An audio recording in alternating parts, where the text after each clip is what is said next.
Hello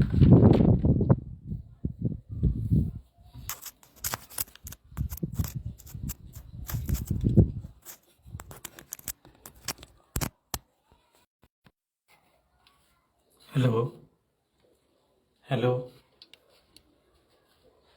hello.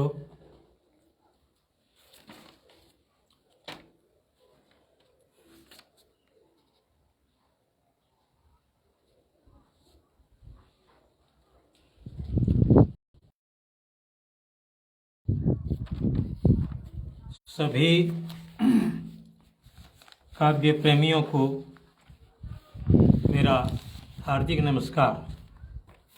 तकनीकी खराबी के कारण अभी तक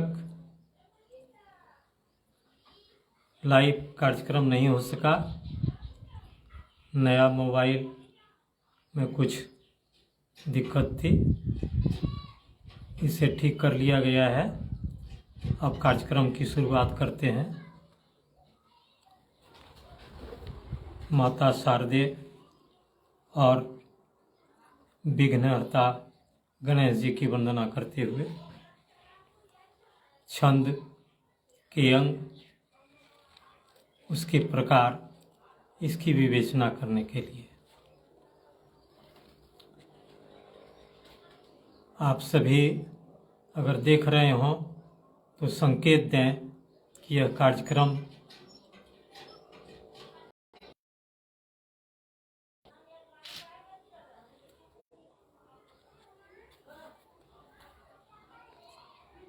प्रारंभ है श्री गणेश जी जो विघ्नहर्ता है उनकी प्रार्थना से। जय गणेश गणनाथ जी, सिद्ध करें सब काज। मुझ पर कृपा करें प्रभु, रख ले मेरी लाज। विद्यादायिनी शारदे, दे कवित्व का ज्ञान।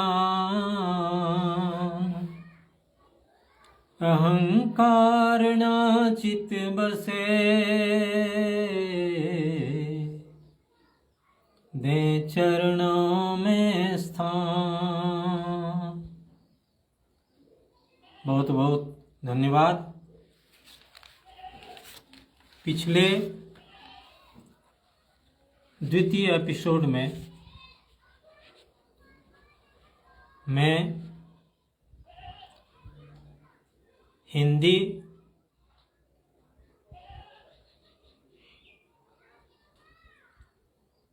की उत्पत्ति और नामकरण इसके बारे में चर्चा कर रहा था, और इस तीसरे एपिसोड में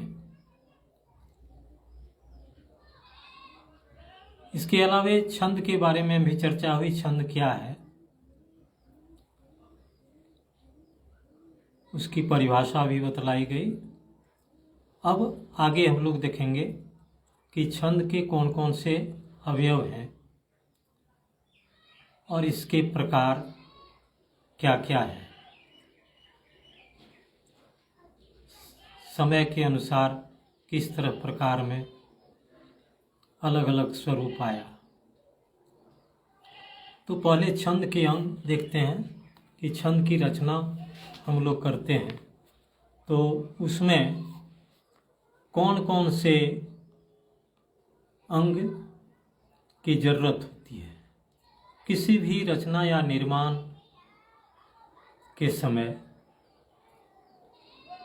सारी सामग्रियों को एकत्र किया जाता है, उसके बारे में जानकारी प्राप्त की जाती है, उसके बाद कार्य शुरू होता है।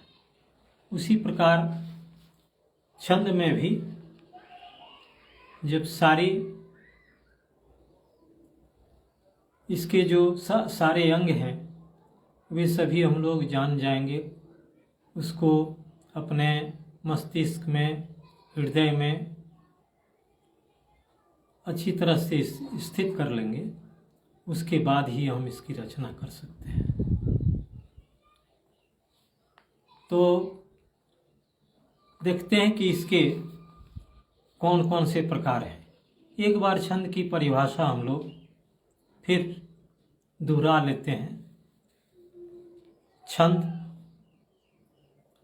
जिस रचना में मात्राओं और वर्णों की विशेष व्यवस्था तथा संगीतात्मक लय या गति की योजना रहती है, उसे हम लोग छंद कहते हैं।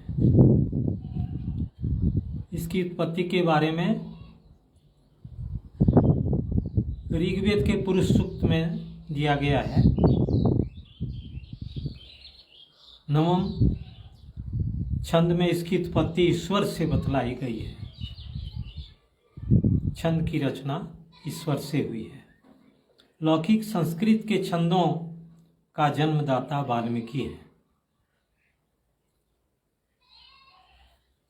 आचार्य पिंगल का छंद सूत्र छंद शास्त्र का आदि ग्रंथ माना जाता है। और हिंदी साहित्य में, जिसमें हम लोग छंद की रचना कर रहे हैं,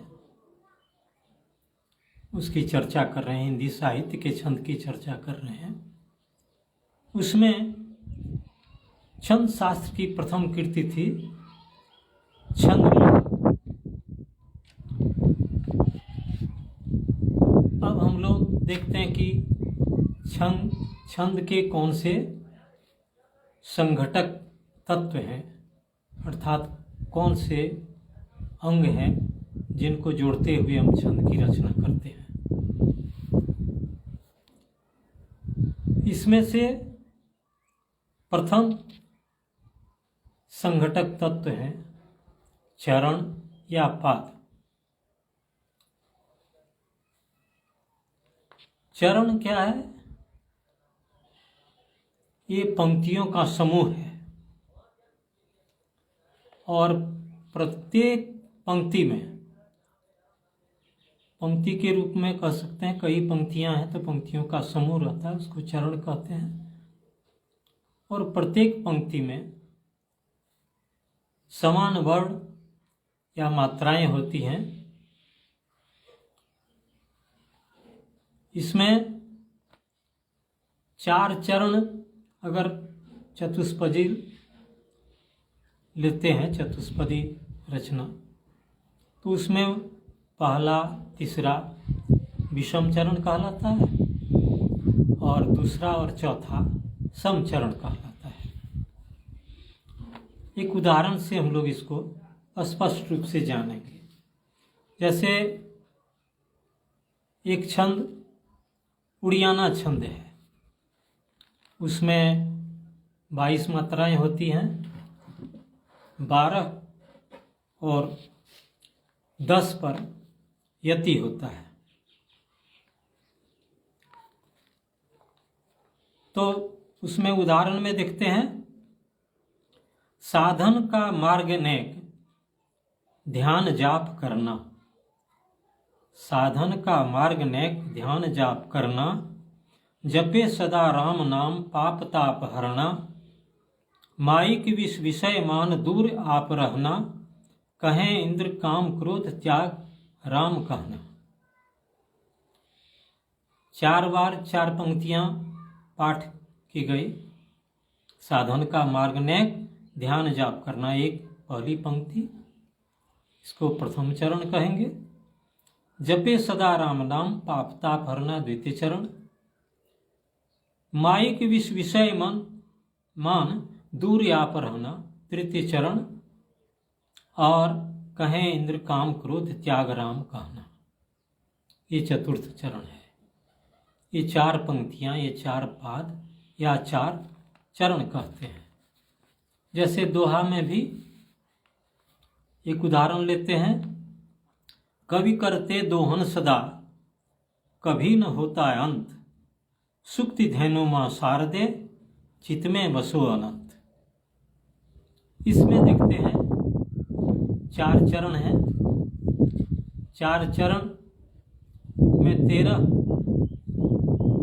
और 11 मात्राएं हैं, 13 मात्राएं, जिसमें उसको प्रथम और तृतीय चरण कहते हैं, और द्वितीय और चतुर्थ चरण 11 मात्राओं का है। ये चरण या पाद कहलाता है। इस प्रकार हम लोग देखते हैं कि छंद में पहले चरण, कितने चरण होंगे, प्रत्येक चरण में कितनी मात्राएं या कितने वर्ण होंगे। उसके बाद दूसरा जो संघटक तत्व है वह है वर्ण, ध्वनि की मूल इकाई। इसमें लघु और गुरु ये वर्णमाला है। बहुत से वर्णों को, वर्ण हो गया जिसमें अक्षर जो है स्वर से संयुक्त रहता है, जैसे का, की में हर्षई या क, ये सब वर्ण है। सभी वर्ण, चाहे उसमें स्वर लिपि, स्वर लगे जुड़े हुए हों, सभी वर्ण कहलाते हैं, जिससे हम लोग शब्द बनाते हैं। तो वर्णों की गिनती करते हैं या वर्णों को देख करके उसमें मात्राओं को गिनते हैं। ये सभी जो वर्णों का सुव्यवस्थित समूह होता है छंद में, उसकी व्यवस्था एक निश्चित नियम के अनुसार होती है, तो इसे वर्ण कहते हैं। इसमें वर्ण दो प्रकार के हैं, एक लघु वर्ण, एक गुरु वर्ण। लघु वर्ण जिसमें जैसे हो गया क, ख, ग, क में हर्षई, जिसमें हर्ष स्वर जो रहता है लगा हुआ रहता है, और गुरु वर्ण कहते हैं जिसमें दीर्घ स्वर लगा हुआ रहता है। दीर्घ स्वर लगा हुआ वर्ण किस प्रकार हम लोग इसको गिनते हैं मात्रा के मुताबिक, ये सब चर्चा पीछे होगी, जिसमें छंद का निरूपण किया जाएगा।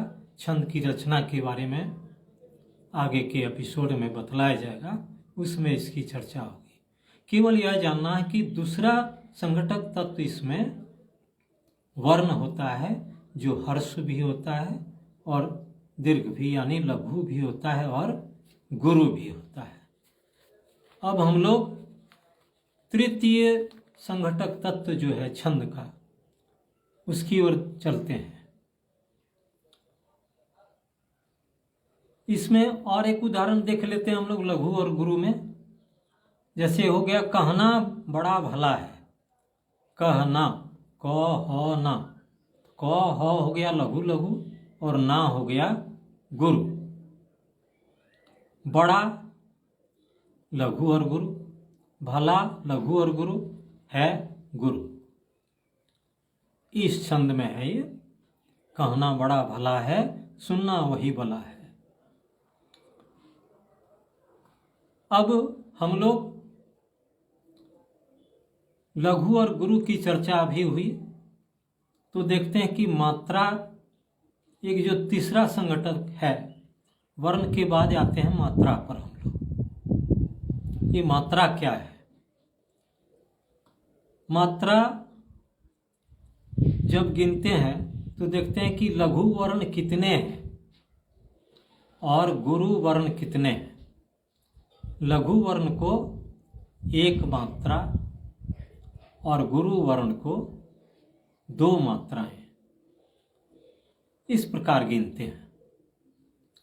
तो जो रचना है उसमें कितनी मात्राएं हैं, लघु और गुरु वर्ण को देखते हुए उसमें 1 और 2 जोड़ते हुए, ऐसा मान करके उसके बाद उसकी गणना हम लोग कर लेते हैं, मात्रा की गणना।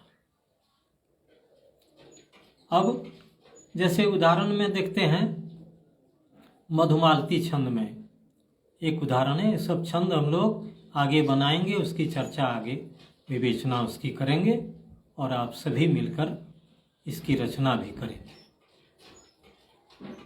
मधुमालती छंद में है, मेरा यहाँ तेरा वहाँ, उसके सिवा जाना कहाँ। ये गाना भी है इसमें, जीना यहाँ मरना यहाँ, इसके सिवा जाना कहाँ। तो ये मधुमालती छंद में है। उसमें देखते हैं कि मात्रा का गणन कैसे किया जाएगा। मेरा यहाँ, मे ये गुरु वर्ण है, 2 मात्राएं इसमें। रा ये भी गुरु वर्ण है, स्वर के साथ है, 2 मात्राएं इसमें, 2 2 4 मात्राएं हो गई। यहाँ य 1 मात्रा, हाँ 2 मात्रा।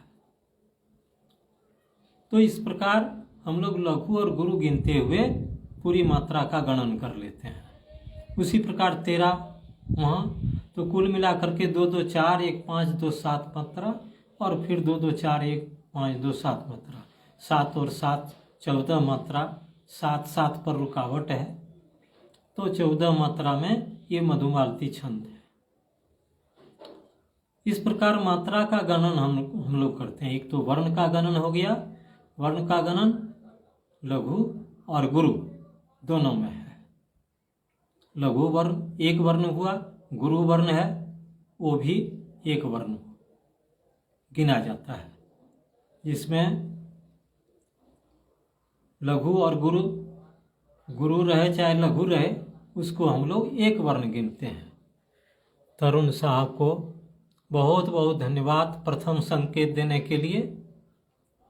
इसमें कुछ दिक्कत आ गई थी तकनीकी, नया फ़ोन है, कठिनाई हो रही है, इसको सॉल्व कर लिया गया है और 3:15 बजे करीब फिर शुरुआत कर दी गई है।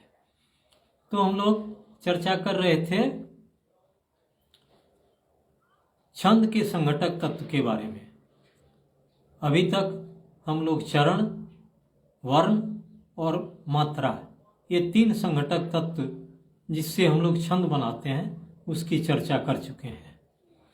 आगे चौथा जो इसका अंग है वह क्रम है, किस क्रम में होगा, यानी वर्ण या मात्रा जो है किस क्रम में बैठाया जाएगा, ये मायने रखता है जब हम लोग किसी छंद की रचना करते हैं। क्रम, जैसे चंचल दामिनी जग यहाँ, कर लो आत्मोद्धार, ये दोहा के क्रम में है। चंचल दामिनी जग यहाँ, कर लो आत्मोद्धार, इस क्रम में ये शब्द जो विभिन्न मात्राओं के यानी विभिन्न वर्णों और विभिन्न वर्णों के हैं, लघु और गुरु, उस प्रकार इसको बैठाया गया है। इस क्रम का महत्व है कि इस क्रम से हम लोग कहते हैं कि यह छंद बना। जैसे इस क्रम में अगर हम पाठ करते हैं लय में, तो आप तुरंत कह देंगे, अगर छंद के जानकार हैं तो तुरंत कह देंगे कि ये कौन सा छंद ये बोल रहे हैं। जैसे चंचल दामिनी जग यहाँ, कर लो आत्मोद्धार, स्पष्ट है कि ये दोहा है। जो दोहा की रचना करते हैं, इसके बारे में जानते हैं, वे तुरंत कह देंगे कि दोहा है। यह क्रम है इसका। इसलिए चौथा संघटक तत्व जो है छंद का, वह क्रम होता है, शब्दों का क्रम। अब इसको उल्टा दीजिए, कर लो आत्मोद्धार, चंचल दामिनी जग यहाँ। इस क्रम को हम लोग ठीक विपरीत करते हैं। जो दूसरा चरण है उसको पहला कर दिया और पहले को दूसरा कर दिया। देखिए अब क्या हो जाता है। कर लो आत्मोद्धार, चंचल दामिनी जग यहाँ।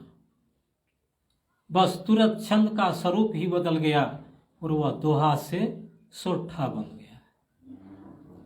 इसका मतलब है कि छंद की रचना करने में यह जो क्रम है, वर्ण या मात्रा की व्यवस्था, वर्ण और मात्रा की व्यवस्था का क्रम जो है, यह बहुत महत्वपूर्ण है, यह मायने रखता है।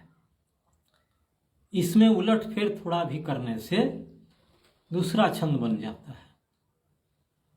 इसी को हम लोग कहते हैं कि प्रस्तार विधि से इतनी मात्रा का छंद, इस जाति का छंद इतने हैं।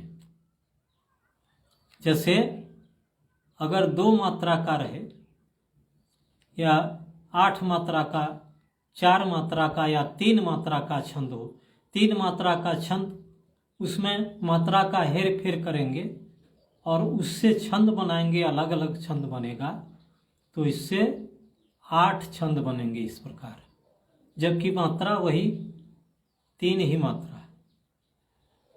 तो यह जो है क्रम, मात्रा और वर्ण का क्रम जो है, उसके अनुसार हम लोग देखते हैं कि उसमें उलट फेर करने से छंद का स्वरूप बदल जाता है। और इसे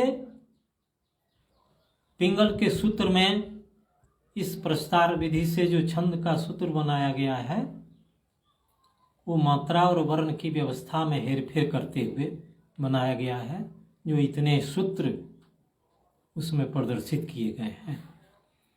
अब हम लोग देखते हैं 5वां इसका संघटक तत्व, वह होता है ठहराव। अभी पाठ करते वक्त देखा, चंचल दामिनी जग यहाँ, कर लो आत्मोद्धार। जग यहाँ कह के रुक गए, फिर कहते हैं कर लो आत्मोद्धार। थोड़ा रुक करके आगे बढ़े, थोड़ा रुक गए, इसका मतलब ठहराव हुआ, विराम हुआ, उस जगह बहुत थोड़ा सा विराम हुआ। इसको हम लोग, इस ठहराव को यति कहते हैं। यह 5वां संघटक तत्व है। प्रायः छंदों में ऐसा देखने को मिलता है। रुकावट रहती है, कभी 6 मात्रा पर या 6 वर्ण पर रुकावट है, कभी 8 और 7 पर है, कभी 12 और 7 पर है, कभी 10, 13 और 11 पर है, जैसे दोहा में 11 और 13 पर है सोठा में। तो ये यति हो गया। और छठा जो हो गया वह गति है। गति को हम लोग लय भी कहते हैं। लय से छंद की रचना हम लोग आसानी से कर सकते हैं। गण सभी इतने टेढ़े मेढ़े बैठे रहते हैं कि उससे छंद बनाने में बड़ी कठिनाई होती है। एक एक अक्षर, एक एक वर्ण हम लोग बैठाते जाएंगे, उसी में लटके रहेंगे तो छंद कितना बनेगा। इसलिए लय का बहुत बड़ा स्थान है और छंदकार के लिए लय बहुत मायने रखता है। अगर लय हम लोग पकड़ लेते हैं, लय के अनुसार चलते हैं, तो बहुत अच्छा होता है। छंद बनाने में हम लोगों को बहुत सहायता मिलती है। तो यह गति और लय जो है प्रत्येक छंद का अलग अलग होता है, उसी से छंद की पहचान भी होती है। एक विशेष स्वर लहरी होती है उत्पन्न इसमें, लघु और गुरु का जो संयोजन करते हैं उसमें एक विशेष स्वर लहरी उत्पन्न होती है। अब जैसे देखते हैं, चंचल दामिनी जग यहाँ, कर लो आत्मोद्धार। चंचल दामिनी जग यहाँ, कर लो आत्मोद्धार। जरा सा हेर फेर कर देते हैं लय में, जग चंचल दामिनी, जग चंचल, जग दामिनी चंचल यहाँ, उसी तरह बैठता है। कर लो आत्मोद्धार, आत्म कर लो उद्धार, आत्म कर लो उद्धार अगर कर देते हैं। अनिता सोनी जी को बहुत बहुत आपका आभार। तो गति और लय में परिवर्तन हो जाता है। कर लो आत्मोद्धार, ये दोहे के 11 मात्राएं हैं, द्वितीय चरण या चतुर्थ चरण, उसका लय है कर लो आत्मोद्धार। अब उसमें आत्म कर लो उद्धार ऐसा बोलते हैं तो लय ही बदल जाता है। इसका मतलब है कि किसी छंद में लय या गति ये उसका कुछ मायने रखता है, जिससे छंद की पहचान होती है। और लय में अगर किसी भी छंद के लय के अनुसार अगर हम लोग नहीं बनाते हैं तो वह छंद नहीं बन करके कुछ दूसरा रूप ले लेता है, दूसरा छंद हो जाता है। और लय नहीं रहने से अगर लय ही नहीं आता है तो वह छंद के स्वरूप में नहीं आ सकता, उसको हम लोग छंद नहीं कर सकते हैं। तो ये छठा स्वरूप हुआ इसका, जो छंद है उसका छठा संघटक तत्व है। अब हम लोग सातवें संघटक तत्व तुक पर चलते हैं। सभी छंद जो हम लोग प्रायः रचना करते हैं, ऐसे बहुत से कवियों ने अलग अलग एक ही छंद को अलग अलग तुक में इसकी रचना की है, जो अंत्यानुप्रास के नियम के अनुसार करीब 11 अंत्यानुप्रास हैं। उसके अनुसार उन्होंने ये बतलाया है कि ये समतुकांत है और किस प्रकार है, ये उन्होंने दर्शाया है। जो हमारे पुराने कवि सब हो चुके हैं, बच्चन जी, पंत जी, निराला जी ने स्वच्छंद भी मुक्त के रूप में भी लिखा है, जयशंकर प्रसाद जी, उनके अनुसार अलग अलग अंत्यानुप्रास उन लोगों ने लगाया है। 4 चरणों का भी बनाया, किसी ने 5 चरण का भी बनाया है, 6 चरण का भी है। तो वो सब नियम है व्याकरण के अनुसार। लेकिन हम लोग जो साधारणतः जिस नियम का पालन कर रहे हैं वह 4 चरणों का है, और उसमें सम तुकांत लेते हैं और 2-2 चरण में तुकांत लिया जाता है। ये तुकांत क्या है? बहुत बहुत धन्यवाद आलोक जी। तो तुकांत जो चरण के अंत में समान मात्रा का और समान स्वर का जो उच्चारण होता है, शब्द वर्ण जो आता है वह समान आना चाहिए, जिसमें स्वर व्यंजन जो मिला रहता है वह समान रहना चाहिए। जैसे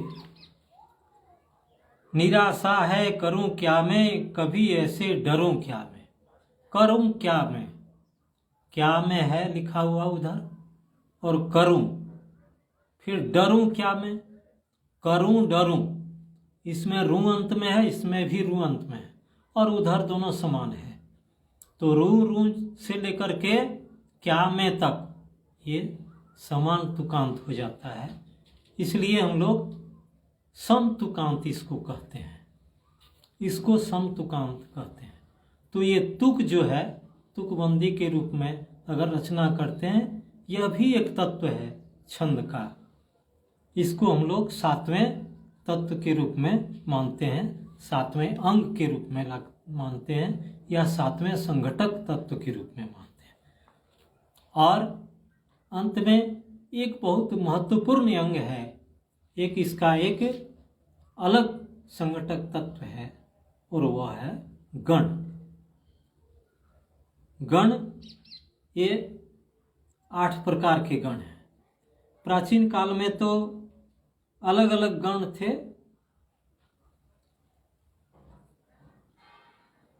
क गण, ख गण, घ गण, ग गण, इस प्रकार 4 गण बनाए गए थे, और उसके अनुसार लोग रचना करते थे। बहुत दिन तक चला, लेकिन ये चलने वाला नहीं था, इसलिए नहीं चला। उसके बाद अलग से 3 वर्णों का गण बनाया गया। ये 8वां संघटक तत्व है छंद का। ये 8 गण जो हैं सबका एक साथ हम लोग स्मरण रखने के लिए, जो काव्य प्रेमी हैं, काव्य के ज्ञाता है, छंद के ज्ञाता है, वे जानते हैं। जमाता राज भान सलगा, यमाता राज भान सलगा। यमाता यो से अगन, मौ से मगन, ता से तगन, रा से रगन, जौ से जगन, भा से भगन, नौ से नगन, सलगा सौ से सगन, लौ से लघु और गौ से गुरु। यानी सगन जो है उसमें लघु और गुरु अंत में होगा, इसलिए उसको भी बैठा दिया गया है। इस शब्द या इस सूत्र में एक व्यवस्था इतनी सुंदर है कि आप एकदम से छंद का नाम और छंद में क्या क्या लघु गुरु होगा उसको भी आप जान सकते हैं, ज्ञात कर सकते हैं। जैसे शुरू में हो गया जमाता, यमाता, तो यह शुरू में है तो यगन हो गया वो। यानी यगन में क्या होगा, 3 वर्ण जो है उसको देखते हैं, य माता, माँ और ता में गुरु गुरु है, और शुरू में य जो है लघु है, तो लघु गुरु गुरु जिसमें रहे उसको हम लोग यगन कहते हैं। उसके बाद अगला गण देखते हैं, यमाता रा, यमाता राज भान सलगा। तो यमाता रा, तो माँ तारा, यो के बाद मो यानी मगन है, और माँ तारा तीनों में गुरु है, इसलिए 3 गुरु जिसमें रहे वो मगन है। ये भी स्मरण में आ जाएगा।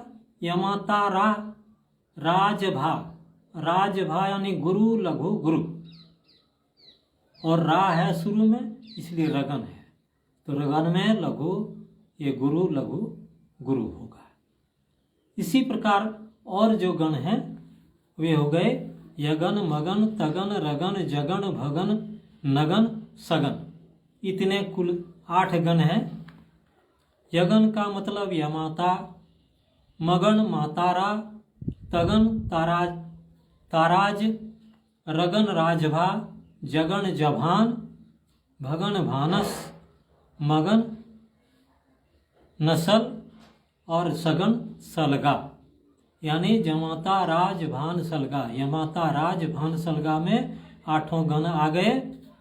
और उदाहरण में देखते हैं, मगन में यानी शुरू से यगन से लघु गुरु गुरु, ये हो गया जैसे सुनाना, किनारा, लघु गुरु गुरु। तगन में, मगन में जैसे आजादी, तीनों गुरु। तगन में बाजार, गुरु गुरु लघु। रगन में नीरजा, गुरु लघु गुरु। जगन में महेश, लघु गुरु लघु। भगन में मानस, गुरु लघु लघु। फिर नगन है यानी कमल विमल, लघु लघु लघु। सगन है समता, लघु लघु गुरु। तो सूत्र को केवल याद रखने से नाम और किस प्रकार उसमें लघु गुरु बैठेगा उसको हम लोग आसानी से जान सकते हैं। अब आगे देखते हैं, कुछ वर्णिक छंद हैं। एक वर्णिक छंद देखते हैं हम लोग तोटक में, किस प्रकार इसमें गण बैठाया गया है। शरणागत वत्सल राम प्रभु, शरणागत वत्सल राम प्रभु, प्रणमामि हरे गत काम विभु। अब इसमें 4 सगण ही हैं। सगन का मतलब सलगा यानी लघु गुरु, लघु लघु गुरु। यानी इसमें जो वर्ण बैठाए गए हैं वे लघु लघु गुरु के रूप में। शरणागत वत्सल राम प्रभो, शरणा लघु लघु गुरु, गत वत गत गौत लघु लघु वत गुरु, सल रा लघु लघु गुरु, मो प्रभो लघु लघु गुरु, यानी 4 सगन में ये बना है। इस प्रकार ये गण जो है वह छंद का एक बहुत ही महत्वपूर्ण अंग है। तो ये 8 जो इसमें अंग हैं उसके बारे में हम लोगों को जानना चाहिए। अब हम लोग देखते हैं कि पहले जो था इसमें छंद के प्रकार जो हैं उसके बारे में देखते हैं कि छंद के प्रकार के बारे में पहले से किस प्रकार के बारे में इस प्रकार का, जैसे कवि दर्पणकार ने मात्रिक छंदों का वर्गीकरण पद संख्या के अनुसार किया है। इसके पहले छंद का निरूपण जो किया गया था उसमें 3 प्रकार का वर्ग रखा गया था। सबसे पहले एक था नियत मात्रा नियत वर्ण। इस प्रकार के छंद होते हैं जिसमें नियत मात्रा हो और नियत वर्ण हो। यानी जब हम लोग छंद बनाते हैं तो उसमें देखते हैं कि मात्रा की संख्या जितनी है प्रत्येक में और वर्णों की संख्या दोनों में निश्चित रहता है, इतने मात्रा इतने वर्ण। इस प्रकार के छंद जिसमें कि मात्रा भी और वर्ण भी निश्चित रहे। दूसरे प्रकार के छंद जिसमें नियत मात्रा सब चरण में बराबर हो लेकिन वर्ण बराबर नहीं रहे। यानी 8 वर्ण का है, 8 वर्ण अगर मान लो सब गुरु रहे तो 16 मात्राएं हो गई, और 8 वर्ण हैं लघु गुरु करके तो 16 मात्राएं नहीं होंगी। या सब में मात्रा समान है लेकिन लघु गुरु जो है अलग अलग कर दिए तो उसमें चरण जो है मात्रा के अनुसार फर्क हो जाता है वर्ण के अनुसार। तो वर्ण और यानी मात्रा समान हो, नियत मात्रा लेकिन वर्ण अनियत हो, वर्ण की संख्या नहीं मिली। और तीसरा था नियत मात्रा और नियत वर्ण, ये दोनों एक भी नियत नहीं। यानी नियत मात्रा और वर्ण क्या, कभी कभी वर्ण उसमें मिल जाए किसी किसी चरण में और किसी किसी चरण में नहीं भी मिले। यानी नियत मात्रा नियत वर्ण, नियत मात्रा और अनियत वर्ण, नियत मात्रा और नियत अनियत वर्ण मिले भी नहीं भी मिले। ये पहले इस प्रकार का स्वरूप रखा गया था। बाद में जो है कवि दर्पणकार ने मात्रिक छंद के बारे में जो स्वरूप रखा, वर्गीकरण किया, वह पद के आधार पर वर्गीकरण किया गया। इसमें द्विपदी, चतुष्पदी, पंचपदी, षटपदी, अष्टपदी, सप्तपदी, नवपदी, दशपदी, एकादशपदी, द्वादशपदी और षोडशपदी रखा। इतने पद। अब इसमें षोडशपदी जो था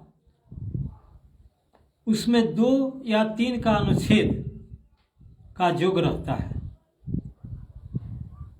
यानी पद है 16 पद, 16 चरण है उसमें, लेकिन अलग अलग उसमें चरण यानी उसका अनुच्छेद अलग अलग कर दिया गया है।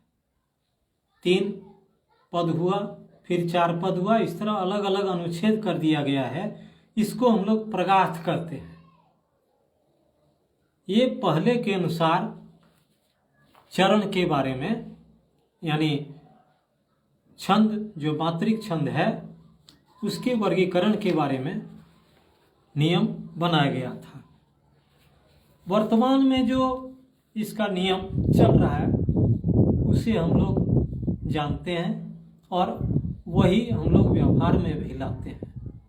तो हम लोग देखते हैं कि छंद के कितने प्रकार हैं, इसका कैसे वर्गीकरण किया गया है। तो इसमें 4 प्रकार के रखे गए हैं स्वरूप, इसका 4 वर्ग बनाए गए हैं इसमें। एक हो गया वर्णिक, एक हो गया मात्रिक। वर्णिक में जैसे जिनकी रचना वर्ण की गणना के अनुसार होती है, वर्ण की गणना के आधार पर, तो ये हो गया वर्णिक हो गया। जैसे इंद्रव्रजा छंद जो है उसमें 11 वर्ण होते हैं। जैसे हो गया तगन, तगन, जगन 2 गुरु उसमें होता है। तो तगन तगन ये 3 वर्ण के होते हैं, 3 3 9 और 2 गुरु यानी गुरु गुरु, तो 9 2 11 वर्ण इसमें होते हैं। उसी प्रकार बसंत लतिका में 14 वर्ण होते हैं, 14 अक्षर होते हैं स्वर सहित। बसंत लतिका में 14 वर्ण, मालिनी प्रणव 15 वर्ण, मंदार माला 17 वर्ण, और सब छंद हैं शिखरनी 17 वर्ण, वंशस्थ 12 वर्ण, द्रुत विलंबित 12 वर्ण, मतगयंत 23 वर्ण, सुंदरी सविया 25 वर्ण। इस प्रकार बहुत से छंद हैं जो वर्णिक छंद है, उसमें वर्णों की संख्या अलग अलग होती है और उसके अनुसार समान वर्ण भी रहते हुए संयोजन अलग अलग होते हैं। तो इस प्रकार जो जिसमें वर्णों की संख्या गिनी जाती है उसको हम लोग वर्णिक छंद कहते हैं। दूसरा प्रकार है छंद का, वह है मात्रिक छंद। इसमें मात्रा की गणना की जाती है। मात्रिक छंद जिसमें कि छंद की गणना हम लोग मात्रा के मुताबिक करते हैं। मात्रा को गिन करके जो छंद बनाते हैं, जिस छंद में मात्रा को गिन करके जिस छंद को बनाया जाता है, जिसकी रचना की जाती है, उसको हम लोग मात्रिक छंद कहते हैं। मात्रिक छंद में जैसे चौपाई हो गया, 16 मात्रा, उसमें गिनेंगे तो 16 मात्राएं होती हैं। रोला में उसमें भी 24 मात्राएं। उसके बाद दोहा है 13 11 13 11, और अनेक से मात्रिक छंद हैं जिसमें अलग अलग मात्राएं होती हैं। समान मात्राओं के भी एक ही जाति के अलग अलग छंद होते हैं जिसमें मात्राएं समान होती हैं। तो मात्राओं की गणना करते हुए हम लोग जिसमें छंद बनाते हैं उसको हम लोग कहते हैं मात्रिक छंद कहते हैं। अब तीसरा प्रकार है उभय, दोनों मिला हुआ रूप, जिसकी चर्चा एक जरा पहले कर रहे थे कि जिसमें वर्णिक और मात्रिक दोनों, वर्ण और मात्रा जिसमें दोनों गिने जाते हैं और दोनों समान होते हैं, तो उसी प्रकार इसमें हो गया उभय, वर्णिक और मात्रिक दोनों एक साथ चलने वाला। ऐसा बहुत सा छंद है जो दोनों उसमें रहता है। और एक होता है छंद मुक्त, बिल्कुल मुक्त है, निराला जी का, जिसमें आजकल के कवि बहुत धड़ल्ले से लिख रहे हैं और काव्य पाठ भी होता है, लोगों को अच्छा भी लगता है, लययुक्त होता है। भले ही कभी 2 शब्द बोला, कभी 4 शब्द बोल दिया, कभी तुकांत बोला या नहीं भी बोला, तो ये छंद मुक्त है, जिसमें न तो मात्रा समान है, न वर्ण समान है, लेकिन गेय है, लय में आता है। एक ताल वृत्त भी होता है, लय के मुताबिक, ताल के मुताबिक होता है।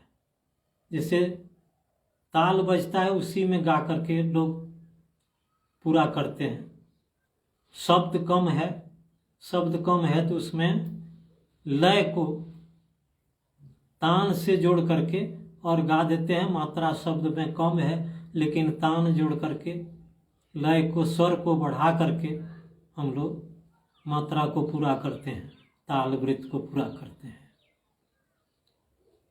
तो ये सभी लयात्मक यानी ताल वृत्त हो गए। उसकी रचना हम लोग यहाँ पर नहीं कर रहे हैं, केवल वर्णिक, मात्रिक और छंद मुक्त जो है, उभय और छंद मुक्त, इसकी रचना करते हैं, छंद रचना करते हैं। तो इस प्रकार ये 4 प्रकार हुए छंद के, वर्णिक, मात्रिक, उभय यानी वर्णिक मात्रिक दोनों, और एक छंद मुक्त। अब वर्णिक में इसमें सम छंद है, अर्धसम छंद है, विषम छंद है। सम छंद हो गया जिसमें चारों चरण समान रहे, समान मात्रिक में भी और वर्णिक में भी। सम छंद, सम वर्णिक, सम मात्रिक, यानी प्रत्येक चरण में अगर समान मात्रा है तो सम मात्रिक छंद, समान वर्ण है सम वर्णिक छंद, दोनों समान है सम मात्रिक वर्णिक, वो है उस प्रकार का छंद हो गया। और एक होता अर्धसम, यानी उसमें 4 चरण है, इसमें पहला तीसरा मिल रहा है और दूसरा चौथा मिल रहा है, जैसे दोहा में, सोठा में, रोला में। ये अर्धसम मात्रिक छंद हो गए। वर्णिक में भी ऐसा होता है। उसके बाद विषम, इसमें चरण विषम होते हैं, 4 चरण हैं, 6 चरण भी होते हैं। समान मात्रा भार सब में नहीं भी रहता है। जैसे कुंडलियां हैं, कुंडलियां में कम और अधिक मात्राएं रहती हैं अलग अलग चरण में। तो ये सब